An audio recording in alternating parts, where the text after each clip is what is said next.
నాతో పాటుగా పృథ్వీరాజ్ గారు అండ్ దాసరి శ్రీనివాస్ గారు, మా మిగతా ఛానల్స్ అన్నీ కూడా ప్లస్ టీవీ కానీ, కాలేజీ టీవీ కానీ, మన తొలి వెలుగు, G8 and news wave Telugu, so ఈ ఛానల్స్ అన్నీ కూడా మళ్ళీ మేము ఖమ్మం జిల్లాలో అడుగుపెట్టినాం.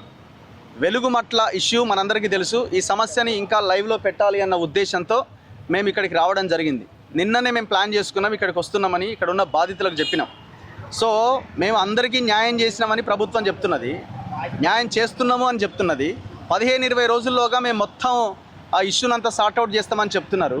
తుమ్మల నాగేశ్వరరావు గారు అసెంబ్లీలో అవసరమైతే మేము చర్చ చేపడతా అని కేటీఆర్ ఏదో తూతు మంత్రంగా అడిగిన ప్రశ్నకి సమాధానం చెప్పే ప్రయత్నం చేసిండు. సో ఇప్పుడు మేము ఈ పెవిలియన్ గ్రౌండ్స్, ఖమ్మంలో ఉన్న పెవిలియన్ గ్రౌండ్స్కి బాధితులందరినీ రమ్మని ఇక్కడికి వస్తున్నామని ఓపీడీఆర్ వాళ్ళు, మిగతా వాళ్ళంతా ఇక్కడికి వస్తున్నారన్న సమాచారం తెలుసుకొని పోలీసులు పెద్ద ఎత్తున ఇంతసేపు ఇక్కడ దాదాపు ఒక 30-40 మంది పోలీసులు మొత్తం చుట్టుముట్టిరు. ఇక్కడ ఓన్లీ గేట్ దగ్గరనే 30-40 మంది పోలీసులు ఉన్నారు. ఎవరెవరైతే ఇక్కడికి బాధితులు, వెలుగుమట్ల బాధితులు ఇక్కడికి వస్తారో వాళ్ళందరినీ అరెస్ట్ చేసి పోలీస్ స్టేషన్లలో, 2 టౌన్ పోలీస్ స్టేషన్లలో పెడుతున్నారు. అంత భయం ఎందుకు? మీరు అందరికీ న్యాయం చేసిరు కదా, అంత భయం ఎందుకు? మేము వస్తున్నామని తెలుసుకొని ఎవరెవరినైతే అరెస్ట్ చేశారో వాళ్ళని లోపల పోలీస్ స్టేషన్లలో కూర్చోబెట్టి మీరు వాళ్ళతో మాట్లాడొద్దు, వాళ్ళతో మాట్లాడితే మీకు ఇల్లు రావు, వచ్చేది కూడా రాదు, మీకు అసలు మాట్లాడడానికి మీరు మాట్లాడొద్దు, వాళ్ళని కలవద్దు అని బాధితులని బెదిరించే ప్రయత్నం చేస్తున్నారు. తుమ్మల నాగేశ్వరరావు, పొంగులేటి శ్రీనివాసరెడ్డి, భట్టి విక్రమార్క, ఈ 3 మంత్రుల ఆధ్వర్యంలో, రేవంత్ రెడ్డి డైరెక్షన్లో ఇదంతా జరుగుతున్నది. గంత భయం ఎందుకు? మీరు మొత్తం అందరికీ న్యాయం చేసిరు కదా. ఎంత అరాచకం అంటే ఈ పోలీసులు, లోకల్ ఎస్పీ ఆయన పేరేంది, సునీల్ దత్తా, సంజయ్ దత్తా ఏదో ఉన్నది, నిన్న దాదాపు 44 లక్షల రూపాయలట బాధితుల దగ్గర నుంచి వసూలు చేసిన డబ్బుని వీళ్ళు రికవరీ చేసినారట. ఆ ఎస్పీ ఆఫీస్ నుంచి వచ్చిన ప్రెస్ నోట్ చూస్తే దేంతో నవ్వాలనో అర్థమవుతలేదు. వీళ్ళు ఏం సీజ్ చేసినారు తెలుసా? వాళ్ళ అకౌంట్లో ఉన్న 2 లక్షలు 3 లక్షల డబ్బులని, వాళ్ళు దాదాపు ఎప్పుడో 5-10 ఏళ్ళ కింద కొనుక్కున్న స్ప్లెండర్ బండిని, వాళ్ళ ఇంటి ముందు ఉన్నదో ట్రాలీ ఆటోని, ఒక బండి అయితే 15,000 బండి, దాని మీద 10,000 చలాన్లు ఉన్నాయి, ఆ బండిని, ఇవన్నీ సీజ్ చేసి మేము వాళ్ళ దగ్గర నుంచి, వీళ్ళంతా దుర్మార్గులు, వీళ్ళందరినీ జైల్లో పెట్టినాం, వీళ్ళందరి దగ్గర నుంచి డబ్బులు రికవరీ చేస్తున్నామని ఒక పెద్ద ప్రెస్ నోట్, ఆయన ఎస్పీ ఆధ్వర్యంలో ఒక పెద్ద ప్రెస్ నోట్ బయటకు వచ్చింది. మరి మేము అడుగుతున్నాము, 35 ఎకరాల భూమి, గిరిజనులకు సంబంధించిన భూమిని తుమ్మల నాగేశ్వరరావు తన అకౌంట్లో వేసుకున్నాడు కదా. మొన్న ఎకరం భూమికి రైతు బంధు వేసిండు ఎవరు? రైతు భరోసా, రేవంత్ రెడ్డి గవర్నమెంట్. ఆ 6,000 రూపాయల రైతు భరోసా కూడా మొన్న తుమ్మల నాగేశ్వరరావు అకౌంట్లో పడ్డది కదా. మరి రికవరీ చేయాల్సింది ఎవరిది రికవరీ చేయాలా? 170 చట్టాన్ని ఉల్లంఘించి భూములు కబ్జా పెట్టిన తుమ్మల నాగేశ్వరరావుది రికవరీ చేయాలా? మరి రికవరీ చేసినారా?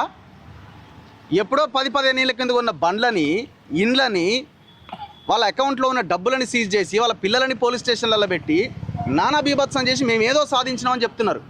మీకు దమ్ము ధైర్యం ఉంటే తుమ్మల నాగేశ్వరరావు మీద కేసు పెట్టండి, పొంగులేటి శ్రీనివాసరెడ్డి మీద కేసు పెట్టండి. హైదరాబాద్లో ఆయన చెయ్యని కబ్జా లేదు. ఎన్ని ఎకరాల భూములు రికవరీ చేసినారు తుమ్మల నాగేశ్వరరావుది? ఇంత భయంకరమైన అరాచకం నడుస్తుంటే బాధితులని మాట్లాడనివ్వరు, మీరు చేసిన తప్పులని కప్పిపుచ్చుకుంటారు. చివరికి బాధితుల పక్షాన పోరాటం చేసిన వాళ్ళ ఆస్తులు సీజ్ చేసినామని వాళ్ళ సొంత ఆస్తులను సీజ్ చేసి రాక్షసానందం పొందుతారు. అందుకే మేము ఖమ్మంకి వస్తే మమ్మల్ని కూడా మాట్లాడనివ్వరట. బాధితులు ఎవరు మాతో మాట్లాడొద్దట. మీరు ఎవరైనా మాట్లాడితే మిమ్మల్ని అరెస్ట్ చేస్తాం, మీ మీద కేసులు పెడతామట. ఎక్కడున్నాం అసలు? ఇది నిజాం పరిపాలన కూడా ఇంత భయంకరంగా లేదేమో, కాసిం రజ్వీ పాలన కూడా ఇంత భయంకరంగా లేదేమో. ఖమ్మంలో ఇంత భయంకరమై ఒకసారి కాదు, మేము ఇంకా 100 సార్లు వస్తాం. ఆ 800 మంది బాధితులకు న్యాయం జరిగే వరకు ఇక్కడికి వస్తాం. మరి అందరు వచ్చినప్పుడు బాగానే వస్తున్నారు, వెళ్ళిపోతున్నారు. మొన్న వాళ్ళు నిజ నిర్ధారణ కమిటీ వాళ్ళు కూడా వచ్చినారు, వాళ్ళ పని వాళ్ళు చేసుకొని వెళ్ళిపోయినారు. మేము వచ్చినప్పుడే మీకు ఎందుకు ఇబ్బంది అవుతుంది?